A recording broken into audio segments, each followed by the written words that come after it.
नौजवान को सुननी चाहिए, क्योंकि जब अभी मैं बातचीत कर रहा था तो मैंने सोनम जी से पूछा कि आपकी उम्र कितनी है, तो मुझसे कहने लगे कि 59 साल की हमारी उम्र है। 59 साल के सोनम वांगचुक अगर इस देश में पेपर लीक रोकने के लिए अनशन कर सकते हैं तो हिंदुस्तान के हर नौजवान को इनके समर्थन में खड़ा होना चाहिए, खड़ा होना चाहिए इनके समर्थन में। इसलिए कि पीर पर्वत बन चुकी है, अब पिघलनी चाहिए, फिर हिमालय से कोई गंगा निकलनी चाहिए। सिर्फ हंगामा खड़ा करना मेरा मकसद नहीं, मेरी कोशिश है कि ये सूरत बदलनी चाहिए। और मेरे सीने में नहीं तो तेरे सीने में सही हो कहीं भी आग, लेकिन आग जलनी चाहिए। बिल्कुल ठीक कहा हमारे दोस्त जॉन ब्रिटास जी ने। ये देश आजाद कैसे हुआ? आंदोलन की बदौलत आजाद हुआ। इस देश से 190 साल का अंग्रेजों का शासन कैसे गया?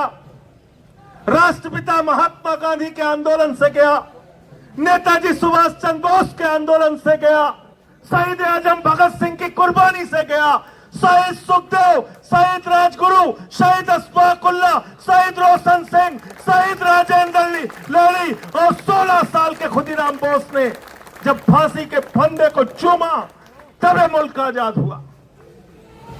ये मुल्क उन लोगों की बदौलत याद रखना, उन लोगों की बदौलत ये मुल्क आजाद नहीं हुआ जो उस जमाने में अंग्रेजों की दलाली कर रहे थे। नाम ले लूंगा तो मुश्किल हो जाएगी, नाम ले लूंगा तो मुश्किल हो जाएगी।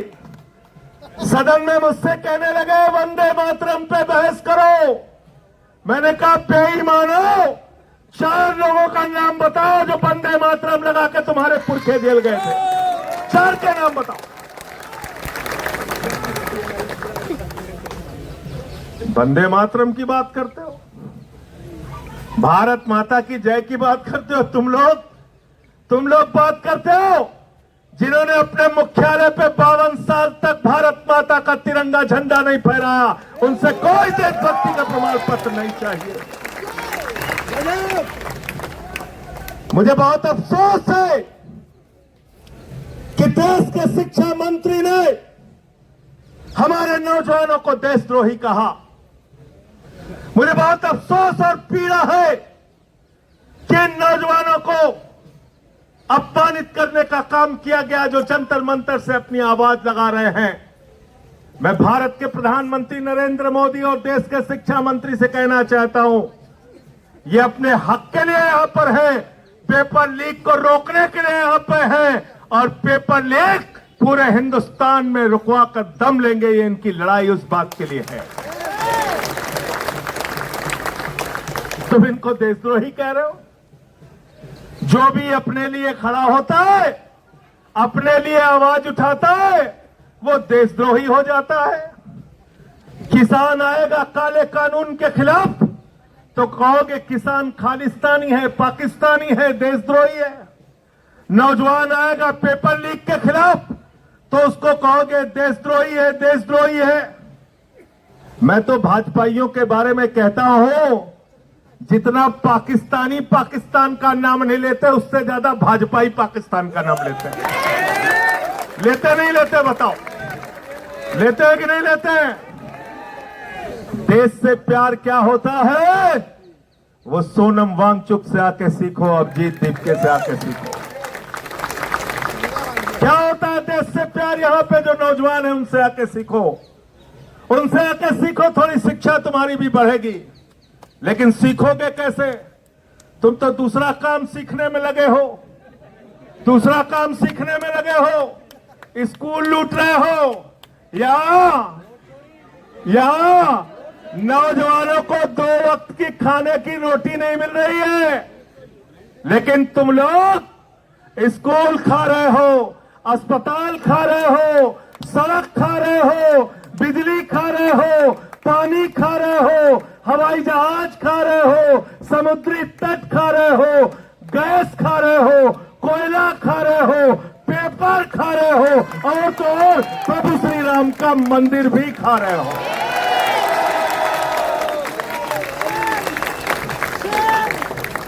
मैं बड़ा हैरान था कि सब कुछ तो खा गए, अब क्या खाएंगे? कोयला खा गए, गैस खा गए, बिजली खा गए, पानी खा गए, सड़क खा गए, पुल खा गए, जहाज खा गए, अब पेट्रोल खा रहे हैं, उसमें कह रहे हैं एथेनॉल मिला के गाड़ी खाएंगे। गाड़ी खा रहे हैं, स्कूटर खा रहे हैं, बस खा रहे हैं। मैं सोच रहा था सब खा गए, अब क्या खाएंगे? कहने लगे संजय सिंह जी गलत फहमी मत पालो, अब हम प्रभु श्री राम का मंदिर खाएंगे, वहां का चंदा खाएंगे। चंदा लूट रहे हैं, चंदा चोरी कर रहे हैं। तो मैं ये कहना चाहता हूं, जिन्होंने भगवान को नहीं बख्शा वो ना तो राम के हैं, ना आम के हैं, ना किसी काम के हैं। गलत तो नहीं कह रहा हूं? प्रधानमंत्री जी हर 15 दिन पे बात करने आ जाते हैं। क्या कहते हैं? मन की बात। परीक्षा ऐसे देना बच्चों, हाई स्कूल में ऐसे पढ़ना, इंटर में ऐसे पढ़ना, सुबह उठ के ऐसे जाना, रात में ऐसे याद करना। कई लोग रोने लगते हैं, कहते कितने बढ़िया प्रधानमंत्री, बताओ बच्चों को परीक्षा पे चर्चा कर रहे हैं, परीक्षा पे चर्चा कर रहे हैं। 93 पेपर लीक हो गए हिंदुस्तान में। मैं भारत के प्रधानमंत्री से कहना चाहता हूं, एक बार पेपर लीक पे चर्चा करके दिखाओ, पूरे हिंदुस्तान का नौजवान तुमसे जुड़े।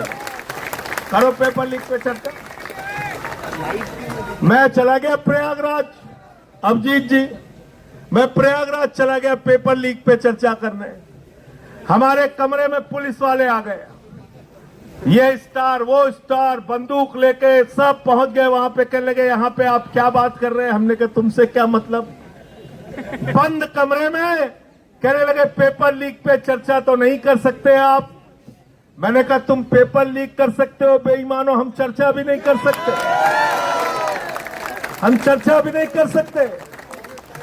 तो मैंने पेपर लीक पे चर्चा किया वहां पे, और जो पेपर लीक पूरे हिंदुस्तान में हुआ है, तो हमसे कई बार लोग पूछते हैं कि आप लोग बीजेपी वालों को क्यों दोषी ठहराते हैं, मोदी जी को क्यों दोषी ठहराते हैं, शिक्षा मंत्री को क्यों दोषी ठहराते हैं?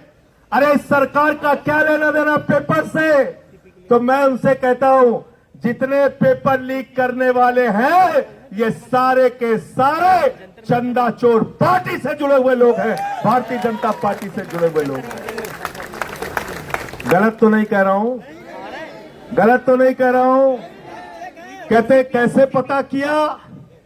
हमने कहा बेईमानों, नीट का पेपर लीक जब हुआ था पहली बार, तुमने जिन लोगों को गिरफ्तार किया था वो सब के सब बरी हो गए। कैसे बरी हो गए? पता चला सीबीआई ने समय पे चार्जशीट नहीं दाखिल की थी। गलत तो नहीं बोल रहा हूं, गलत तो नहीं बोल रहा हूं। बताओ अगर प्रधानमंत्री शामिल नहीं है, बताओ अगर इनकी पार्टी शामिल नहीं है, तो प्रधानमंत्री के नीचे काम करने वाली सीबीआई ने पेपर लीक के माफियाओं के खिलाफ समय पे चार्जशीट दाखिल क्यों नहीं की? उनको सजा क्यों नहीं दिलाई आज तक? बताओ जरा, हमको इस सवाल का जवाब दो। इसलिए इनसे जरा सावधान रहना, ये आपके आंदोलन को कमजोर करने की तरह तरह की कोशिश करेंगे। मैं देखता हूं यहां पे भी कुछ लोग आ जाते हैं अंधभक्त, आते नहीं आते हैं, बीच में उलझाने के लिए, हिंदू मुसलमान करने के लिए। कहते हैं कि नहीं कहते हैं? उनसे ये कहना, जितने स्कूल बंद हुए हिंदुस्तान में, 1 लाख सरकारी स्कूल बंद हुए, 1 लाख सरकारी स्कूल। कौन पढ़ता है उन सरकारी स्कूलों में? गरीब का बच्चा, पिछड़े का बच्चा, दलित का बच्चा। 1 लाख सरकारी स्कूल हिंदुस्तान में बंद हो गए। 1,20,000 सरकारी स्कूल हिंदुस्तान में है, जिसमें सिर्फ एक टीचर काम करती है। 90,000 सरकारी स्कूल हिंदुस्तान में ऐसे हैं जिसमें बच्चियों के लिए टॉयलेट का इंतजाम नहीं है। इस देश में हजारों लाखों सरकारी स्कूल ऐसे जहां पे मिड डे मील में बच्चों को नमक रोटी खाने के लिए दी जाती है, उनके चावल में कीड़े पड़ जाते हैं। मैं पूछना चाहता हूं, हिंदुस्तान के अंदर लोगों को बांटने वाले लोगों, बताओ जो नारा लगाते हो जिस हिंदू का खून न खोला, इन बच्चों के स्कूल बंद होने पर तुम्हारा खून क्यों नहीं खोलता? क्यों नहीं तुम सड़कों पे आते हो पेपर लीक के सवाल पे? आओ इस जंतर मंतर पे समर्थन करने के लिए आओ इनका साथ दो नौजवानों का। और 20 तारीख से संसद शुरू होने जा रही है। मैं आज इस जंतर मंतर से देश के प्रधानमंत्री को कहना चाहता हूं, जो सोनम वांगचुक का मुद्दा है, अभिजीत दुबे का मुद्दा है, हिंदुस्तान के करोड़ों नौजवानों का मुद्दा है, उस मुद्दे का समाधान जल्दी से कर दो, वरना 20 के बाद देश की संसद को चलने नहीं देंगे। आपके खिलाफ लड़ाई लड़ने का काम करेंगे। और पिटास जानते हैं, हम तो ऐसे ही बदनाम है। ये लोग 3 काला कानून लेके आए थे, मैंने माइक तोड़ दिया। जिस माइक से वो काला कानून पास करने जा रहे थे, मैंने माइक तोड़ दिया, मुझे उठा के सस्पेंड कर दिया। भाजपाई नाराज हो गए, कहने लगे देखिए संजय सिंह ने माइक तोड़ दिया, माइक तोड़ दिया, माइक तोड़ दिया। मैंने कहा बेईमानो, तुमने किसानों की हड्डियां तोड़ी है, मैंने तो सिर्फ माइक तोड़ा, ये काला कानून वापस ले लो। नहीं माने हमारी बात। 1 साल तक आंदोलन चला और 1 साल के बाद भारत के प्रधानमंत्री सामने आए, कहने लगे हमारी तपस्या में कमी रह गई है, वापस। एक तो इतना रोंधा प्रधानमंत्री आज तक दुनिया के किसी देश में नहीं हुआ। हर बात पे बेचारा रोने लगता है। कोरोना में लोग मर जाएंगे, उसके बाद रोने लगेगा आके। हर बात पे रोने लगता है प्रधानमंत्री हमारा। ऐसा प्रधानमंत्री है, चुनाव में गए उत्तर प्रदेश में, कहने लगे उत्तर प्रदेश के लोगों भारतीय जनता पार्टी को वोट दे दो। लोगों ने पूछा साहब क्यों वोट दे दे? बोले तुम्हें कोई चिंता करने की जरूरत नहीं है। बोले साहब क्या क्या करोगे? तो देश का प्रधानमंत्री क्या कहता है, जरा ध्यान से सुनना।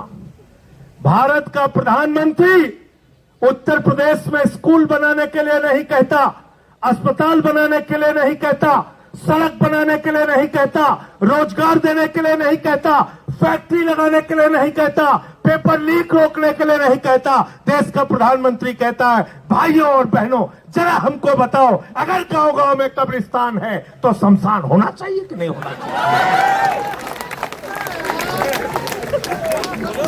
बोला था कि नहीं बोला था? बोला था कि नहीं बोला था? गलत तो नहीं कह रहा हूं। जिस देश का प्रधानमंत्री बच्चों के स्कूल की चिंता नहीं करता, अस्पताल की चिंता नहीं करता, रोजगार की चिंता नहीं करता, तुम्हारे भविष्य की चिंता नहीं करता, जिस देश के प्रधानमंत्री का मकसद गांव-गांव में शमशान बनाने का है, वो तुम्हारा भला कभी नहीं कर सकता, याद रखना। अब उसके चेले हैं, कहते हैं विश्व गुरु है, 56 इंच का इनका सीना है। मैंने कहा भाई 56 इंच का इंसान का सीना नहीं होता, जानवरों का हो सकता है। ये पहले कहना बंद करो, ऐसे प्रधानमंत्री का अपमान मत करो, ये गलत बात है। अब हमें गधे घोड़े का नापना पड़ेगा कितने इंच का सीना होता है। कहने लगे 56 इंच का, 56 इंच का। अब रोज ट्रंप डांटता रहता है, रोज डांटता रहता है, कहता है रूस से तेल मत खरीदना। बोले जी हुजूर, बोले हम देखेंगे तुम्हारे ऊपर। बोले जी हुजूर, बोले अगर पकड़े गए रूस से तेल खरीदते हुए तो टैरिफ बढ़ा देंगे। कहने लगे जी हुजूर हम नहीं खरीदेंगे, नहीं खरीदेंगे। आज देश में महंगाई किसकी वजह से? स्टेट ऑफ हॉर्मोज से, जहां से 50% तुम्हारा कच्चा तेल और 60% गैस आती थी, वो स्टेट ऑफ हॉर्मोज क्यों बंद हुआ? देश के प्रधानमंत्री की गलत नीतियों के कारण। इनको कहीं भी मेडल के लिए बुला लो, चले जाएंगे। मैं तो कह रहा हूं अभिजीत दीपके को सीजेपी के तरफ से 1 मेडल प्रधानमंत्री के लिए घोषित कर दो, देखो जंतर मंतर पे भी आ जाएगा।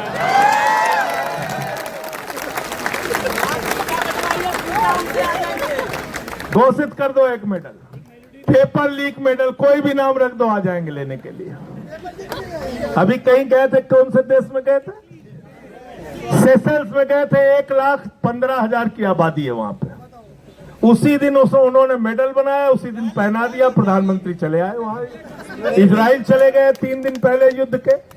तो भारत के प्रधानमंत्री, उनको पूरी दुनिया में घूम घूम के चिंता है। देश में हिंदू मुसलमान करके लोगों को बांटने की चिंता है। देश के अंदर नफरत फैला के अपने वोट की राजनीति करने की चिंता है। लेकिन पेपर लीक कैसे खत्म हो, इस बात की चिंता अगर प्रधानमंत्री को नहीं है, तो मैं पूरे देश के नौजवानों को आह्वान करना चाहता हूं फिर से एक बार कि एक तरफ 59 साल के हमारे सोनम वांगचुक हैं और दूसरी तरफ हमारा ये भाई, ये नौजवान साथी अभिजीत दीप्ते है। इनके कंधे से कंधा मिलाने के लिए आओ।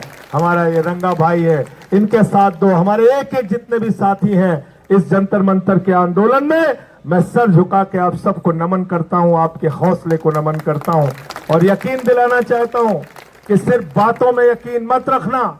यहां पे बहुत सारे लोग आएंगे, बोलेंगे और चले जाएंगे, लेकिन हम आपके लिए करते क्या हैं उसके ऊपर पूरी नजर रखना। अगर संसद चली और हमारी और जॉन ब्रिटास की आवाज वहां पर सुनाई नहीं दी, तो सवाल हमसे भी करना। और जो लोग आके यहां पर बड़ी बड़ी बातें करेंगे, सवाल उनसे भी करना। वो शख्सियत आपके बीच में है, सोनम वांगचुक जी, जिन्होंने लद्दाख के अधिकारों के लिए लड़ाई लड़ी। हम लोगों की फोन पे उस समय कई बार बातें होती थी। 16 दिन का अनशन इन्होंने किया, 21 दिन का अनशन इन्होंने किया, कई 100 किलोमीटर की पदयात्रा इन्होंने की। आप लोगों ने देश के कई हिस्सों में जाके आंदोलन किया, नौजवानों की आवाज उठाई। इस आवाज को कमजोर मत होने देना। आपके सिर्फ जंतर मंतर पर बैठने से पूरी सत्ता कहीं न कहीं हड़बड़ाई, बौखलाई और डरी हुई है। और डरपोक लोग ये सिर्फ पुलिस के भरोसे अपनी छाती चौड़ी करके घूमते हैं। मैं पुलिस के जवानों से भी कहना चाहता हूं। हमारे बीच में हरेंद्र यादव हैं, यहाँ पे हरेंद्र यादव जी हैं और हमारे साथी हैं। ये सेना में इन्होंने कई वर्षों तक भारत की सेवा की है। मैं आप लोगों से भी कहना चाहता हूं, पुलिस के जवानों से, मैं पुलिस के अधिकारियों से भी कहना चाहता हूं, तुम्हारे बच्चे भी पेपर लीक से परेशान हैं। तुम्हारे बच्चों का भी पेपर लीक होता है। अगर सरकार डंडा मारने को कहे तो डंडा सड़क पे चला के तोड़ देना, बच्चों के ऊपर मत चलाना। ऐसा किया था, एक जमाने में किया था। जब इस देश में आपातकाल लगा था तो उसके खिलाफ जब नौजवानों ने आंदोलन किया था तो पुलिस के लिए नारा लगता था, ये अंदर की बात है पुलिस हमारे। तो इसलिए आप लोगों को फिर से एक बार आपके आंदोलन को हृदय की गहराइयों से बधाई देते हुए, आपके आंदोलन को नमन करते हुए, इस भरोसे के साथ कि इस सरकार को आपके आगे झुकना पड़ेगा, आपकी बात, आपकी मांगों को मानना पड़ेगा, मैं अपनी बात को यहीं पे समाप्त करता हूं और चंदा चोरों के लिए एक लाइन कह के अपनी बात को खत्म करूंगा कि ये अमन बिक रहा है, चमन बिक रहा है। अमन बिक रहा है, चमन बिक रहा है, गरीबों के तन का कफन बिक रहा है, बाजारों में राधा का तन बिक रहा है। यारो बुरा न मानो तो कह दो, इन बेईमानों के हाथों वतन बिक रहा है, इन बेईमानों के हाथों वतन बिक रहा है। इस वतन का सौदा करने वाले लोगों से आपको ये लड़ाई लड़नी है। और पीछे से कोई एक गीत के लिए बात कर रहे थे, एक गीत कह के अपनी बात खत्म करूंगा। आप भी साथ देंगे ना हमारा?